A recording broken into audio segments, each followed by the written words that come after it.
ഇതാ വഴിയല്ലേ? ആത്തണ്ടായിരുന്നു പരിപാടി. അമ്പലത്തിലൊരു വഴിപാടിന്റെ കാര്യം പറഞ്ഞു. വഴിപാടായിരുന്നല്ലോ, നല്ല കാര്യമായിട്ടായിരുന്നല്ലോ. തോന്നിയസം പറയരുത്. തോന്നിയ ദിവസം കാണിച്ചിട്ട് ആ പാവം ജവാന്റെ ഫോട്ടോയില് മാലിട്ട് ചന്ദനത്തിലെത്തിക്കണോ അല്ലേ? പുരുഷേട്ടനെങ്ങാനും അറിഞ്ഞാ പിള്ളച്ചന്റെ ഫോട്ടോയില് മാലിട്ട് ചന്ദനത്തിലെത്തിക്കേണ്ടി വരും. വീട്ടിൽ വെച്ച് ചതറിക്കും. നാട്ടുകാരെ വിളിച്ചു കൂട്ടിട്ട് മോൻ എന്ത് കിട്ടും? എനിക്കൊന്നും കിട്ടില്ല, പിള്ളേച്ചന് കിട്ടും. നല്ല അസല് പൊതുക്ക്, വലിയ നിലവിലുള്ള ആളല്ലേ, എല്ലാരും ഒന്ന് അറിയട്ടെ എന്ന്. നീ എന്റെ മാനം കളയരുത്. നിനക്ക് എന്ത് വേണേലും ഞാൻ തരാം. എന്ത് തരും? എന്ത് വേണം? അച്ഛന്റെ കയ്യിൽ നിന്ന് കള്ളക്കണക്ക് എഴുതി വാങ്ങിച്ച കുരുടിമുക്കിൽ 25 സെന്റ് സ്ഥലം. അയ്യോ മാധവ, അത് അയ്യാ മാധവ, അത് എഴുതി തരൊന്നും വേണ്ട. അവിടെ ഇത്തവണ എനിക്ക് വിത്തറക്കണം.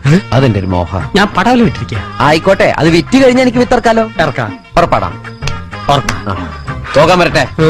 ഇതൊക്കെ മറക്കാതിരിക്കാൻ ഞാനൊന്നും കൂടെ തന്നാലോ? വേണ്ട, ആരും കാണൂല. വേണ്ടെന്നേ. എന്നാ ചാടിക്കോ മോനെ. ഇന്ന് നീ അവിടെ കക്കാൻ കയറരുത്. ഇന്ന് അവിടുന്ന് എന്തെങ്കിലും പോയാൽ നാളെ അത് എന്റെ തലയിലാവും. ഓ, എന്നാ മറ്റന്നാളാവാം. അതിന്റെ പിറ്റേന്ന് എന്റെ തലയിലാവും. സ്ഥിരാണല്ലേ? ചാടിക്ക.